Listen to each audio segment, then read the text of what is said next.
2026 IPL এর সব থেকে বেস্ট বাই কোনটা? আমার মতে 2026 আইপিএল এর জন্য সব থেকে বেস্ট বাই করেছে দিল্লি ক্যাপিটালস। জম্মু কাশ্মীরের ফাস্ট বোলার আকিব নবীকে 8 কোটি 40 লক্ষ টাকা দিয়ে কিনে নিয়েছে। এই আকিব নবী জম্মু কাশ্মীরের বারামুলায় জন্ম, অত্যন্ত একটা গ্রাম যেখানে কোনো ক্রিকেট ফেসিলিটি নেই। সেই গ্রাম থেকে উঠে আসা একটা ক্রিকেটার, হাতে ভালো সুইং আছে, বোথ সাইডে সুইং করাতে পারে। এই আকিব নবী 2024-25 মরশুমে রঞ্জি ট্রফিতে 40টার বেশি উইকেট নিয়েছেন, আর 2025-এর সৈয়দ মুস্তাক আলী ট্রফিতে 15টা উইকেট নিয়ে তাক লাগিয়ে দিয়েছিলেন। সেই কারণেই সম্ভবত দিল্লি ক্যাপিটালস 8 কোটি 40 লক্ষ টাকা খরচ করেছে এই আকিব নবীর জন্য। আমার মতে সম্ভবত আগামী দিনে ভারতীয় দলের ফাস্ট বোলারকে নেতৃত্ব দিতে পারেন এই আকিব নবী। 2026 আইপিএলে সব থেকে বাজে বাই কোনটা হয়েছে? সব থেকে বাজে বাই হয়েছে রাহুল ত্রিপাঠী।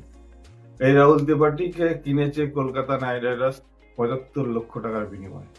গত বছর রাহুল ত্রিপাঠী চেন্নাই সুপার কিংসের হয়ে মাত্র 5টা ম্যাচ খেলেছেন, রান করেছেন মাত্র 55, একটাও হাফ সেঞ্চুরি নেই। সেই প্লেয়ারকে কলকাতা নাইট রাইডার্স এবার কিনে নিয়ে এসছে তাদের নিজেদের দলে। রাহুল ত্রিপাঠী এখনো পর্যন্ত 100টার বেশি আইপিএল ম্যাচ খেলে ফেলেছে। টোটাল রান করেছে 2291, হাইস্ট স্কোর 93। 100টার বেশি ম্যাচ খেলে একটা প্লেয়ার একটা সেঞ্চুরি করতে পারে না, মাত্র 12টা ম্যাচে হাফ সেঞ্চুরি করতে পেরেছে। সেই প্লেয়ারকে কলকাতা নাইট রাইডার্স এবার দলে ভিড়িয়েছে 75 লক্ষ টাকার বিনিময়ে। এই রাহুল ত্রিপাঠী সম্ভবত 2-4-5টা ম্যাচ বড়জোর খেলতে পারবেন, তাও পারবেন কিনা সন্দেহ আছে।